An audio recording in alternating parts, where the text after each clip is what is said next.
Lucy and I had a fun time on the range, and we'll show you some of those highlights from the cattle drive later on. But now we'll have a good time in the kitchen, huh, Lucy? Yes, very good. We're all excited. Kind of sore from that horse ride, though, huh? Wow, that was tough. Mama hadn't ridden a horse in a long time. You know when her horse ran away with her when she was a young girl? I was about 10 years old when a horse, Lightning was the name of the horse, and it ran away with me. Like that horse ran away with me? Well, yes, exactly. So, all right, let me turn this fire on here a minute.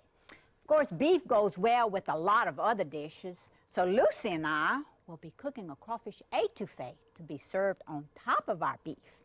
So, Lucy, the first thing we're going to do is we're going to make a roux, right? I've got my oil already in the pot, so we're just going to add this to it. Let Mama add this first because it's kind of, maybe it'll splash, and I really don't want you to get burned, okay? Very good. We're going to just use the whisk. This is a miracle thing. See this?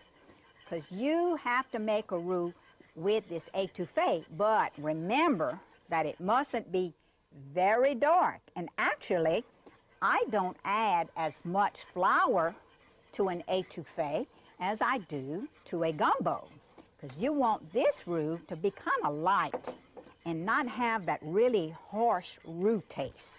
We're going to mix all this together. Now you see how it looks kind of, well, it looks like it's not as thick, right?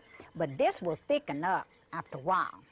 So, all right, now, all right, let's see. You know, Lucy, Cajuns make a lot of roux. You know how to make a roux? Have you ever seen Mama how to? Well, I tell you what, when you get big enough that you can stir this, I'm going to show you how. Because if you burn yourself with the roux, oh my gosh, it really hurts and it's hard to heal. So we're going to have to be real careful. We have dark roux and we have light roux. Étouffées, it's always light roux. Remember that. And they are not as thick as the gumbo roux. So what we're going to do, oh look, it's turning a little light because you want to let this be just a little pink maybe. You know, like peanut butter color. Yeah, kind of like peanut butter color. So, and you're going to throw all your seasonings in here because actually you have to have your onions, bell pepper, and celery in the roux. So Cajuns make a lot of roux, and gumbo, the gumbo roux would be almost as dark as this pot. So you would want to cook that a little bit longer. So you see how it's turning? You see this? It's just getting kind of light. Right, right. Now, one time Miss Joyce Nell had come to the house, and she thought that I was going to make a horrible crawfish étouffée because the roux wasn't dark enough. She had never seen Mama's étouffées. But when she ate it, man, it was good. So would you start handing me the onions and the bell pepper and the celery? Thank you.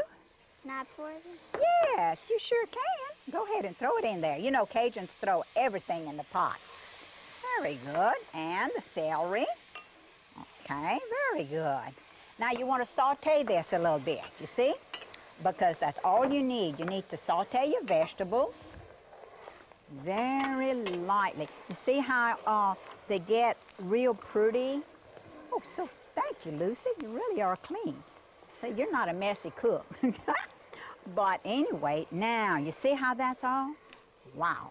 So now Mama's going to add the water because actually you have to add a little water in here. All right, very good. Woo, cameraman's nightmare, right, Lucy? Right, but that's okay. And you have to go ahead and pour more water because you don't want it to be too thick. Now Mama's going to add also, you cook this for about 5-10 minutes together. And then you add those gorgeous Louisiana crawfish. Very good. Now, Yum. right, now we want our salt and pepper, you know, because Cajuns can't cook without salt and pepper. Louisiana hot sauce, thank you. You know what that is. All right, and our parsley.